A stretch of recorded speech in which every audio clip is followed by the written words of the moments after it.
Craig, good to see you again. First of all, housekeeping after the England game. Everyone fit? Good to go for tomorrow? All good.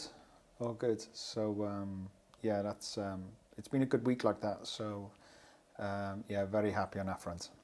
Now that the dust has settled after Wembley, what's the feeling amongst the group and what conversations have you had with the players? And no, we do it as normal. There's not, you win, you lose, you're consistent. It becomes even clearer. It really does. I'm like quite different. I like losing. I don't want it to happen, but I understand the game enough.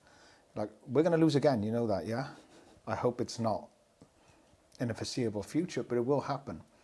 But it's what you pick up, those moments, they're priceless. And listen, I've lost way more than I've won in my life. And that's the exciting part for me. It always is. It becomes clearer. It becomes clearer. And so I embrace it. And actually the last couple of days allow me to embrace it and show the players. You show exactly this is what we need to be better at. Because when you lose, and if you lose to a real good team, your weaknesses they get found out. They get shown. And that allows you to mend them. To allow you then to, well, we need to be better at this. So it allows you that level of improvement. And I'm always conscious of using the word process. I'm not a fan of that, but you progress. You progress. And, you know, you have to take that opportunity and grab it. And it allows us to keep going, allows us to move forward. So it's okay with me. You mentioned picking up on things with tomorrow night's game in mind. What have you picked up on in terms of what happened at Wembley on Thursday? Intensity. Okay. Intensity. We have to have more. How we work together as a group. And that's with and without the ball. There has to be, because we've proved we can be better at it. So that's nice. If we're trying to go into territory we haven't been into, then you can understand that moment. But when we look at certain levels of our detail of what we didn't do to what we need to be able to do, especially, you know, if we would have played a lesser team, then we get away with it, but against really good teams you won't get away with it. And that's why you want these type of teams, because you want to be tested all the time, you want to be stressed all the time, and then can you keep to doing what you do? Are you even better with your habits? And that's why, yeah, so it's allowed, like I said, for me, it become clearer. And to me, I become clearer. It allows me to, like, we can be a good team. We can be a really good team. Okay, take a little bit of a bump in the road, but you have to. You have to. I understand that. So it's, yeah, consistency, really. Tomorrow night, Craig, Belgium. I think from the outside, there are obviously quite a few raised eyebrows after their results against North Macedonia, but my guess is, from your perspective, that hasn't changed anything.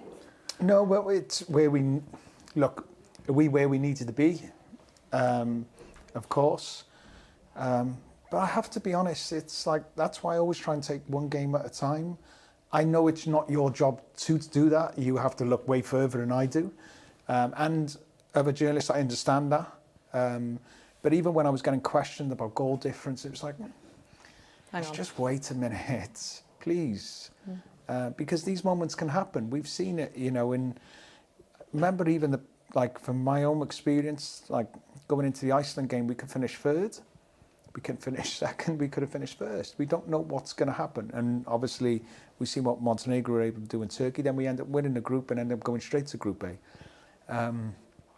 International football, in my own experience of playing, can be complicated. You know, away games are really tough. Now, Belgium still have to go to Kazakhstan. Yeah, as we know from our experience, do they have the quality to win that game? Of course they do. But it isn't just about quality when you travel to these grounds and when you travel this distance.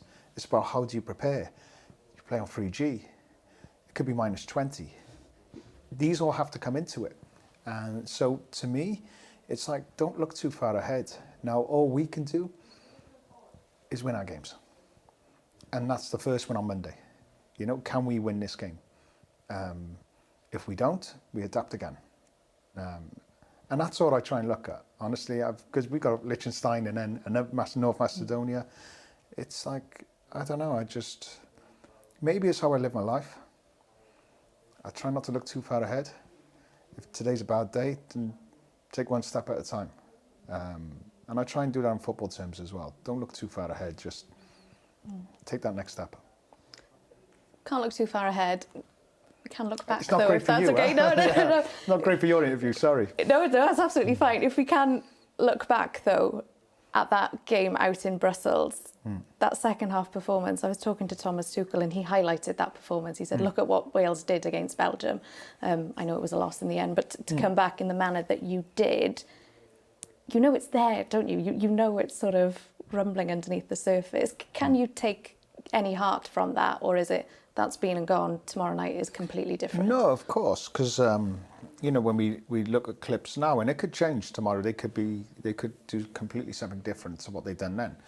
But we have that to be able to show these are the moments, this is when they get stretched, this their weaknesses in those type of moments.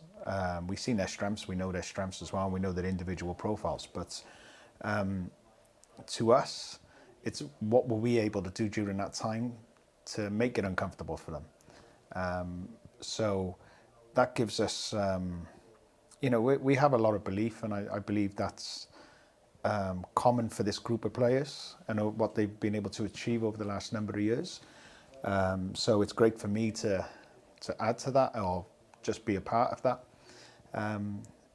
But those type of games, look, it was more open than probably both of us would have liked. But there was moments that two teams were able to show their attacking talent. And it was a good game. It was a really good game. I'm not like, do I like that type of football? Yes.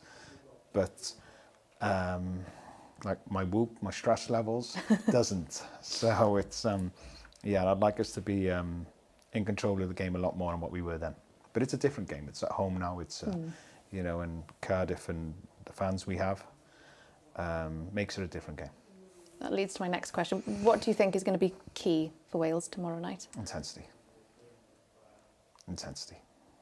It's the game. It's the game. Don't be, for us to be able to like winning duels, winning second balls, one presses, the next one goes. You cannot play against these type of teams if you don't do it. Now, like, we didn't do that against England. So that's great. That makes it clear. And we can talk about, like, I had something like maybe you need to adapt. We were deep. We weren't pressing. So that's not adapting. We need to adapt to do what we do. Then we have a better chance in the game. So all those elements have to be right against a top team like Belgium. Finally, if he starts tomorrow night, Ben Davies, I have to ask you about him, Craig. 100 caps, yes. If he features against Belgium no mean tomorrow feat, night. Well, I was going to ask you, you'll be able to tell me much more. What does it take to get to 100 caps, and what does it say about Ben as a player, but as a person? Yeah, well, we know him as a person. I believe the country knows and respects him as a person, and rightly so. As a player, it's to be consistent. He's been quite lucky with injuries as well, which allows that. But his consistency to turn up, and don't forget he's part of the last group that's really been part of this generation of us having our most successful period in football. And he still has a bit more. He still has some good couple of years left in him. So I believe he'll add to that. But his professionalism, how he is with the group, he's got complete control of the group. He's the leader, well respected by us as staff, but also the players. Honestly, I don't believe this role that I've been fortunate to be involved with would have been anywhere near possible without Ben. He is definitely the go-to. He definitely gives you advice. So that type of player is even in my time as a player, I seen him come through and I thought, this boy's good. This boy's a really good player. He hit one ball into me where it was like, that's, you know, a top level player then. But even as a coach, he's given me that element of, he's improved me. He's improved me, and he pushes me. Yeah, I couldn't be more grateful enough for him. Craig, diolch. Thank you. Diolch.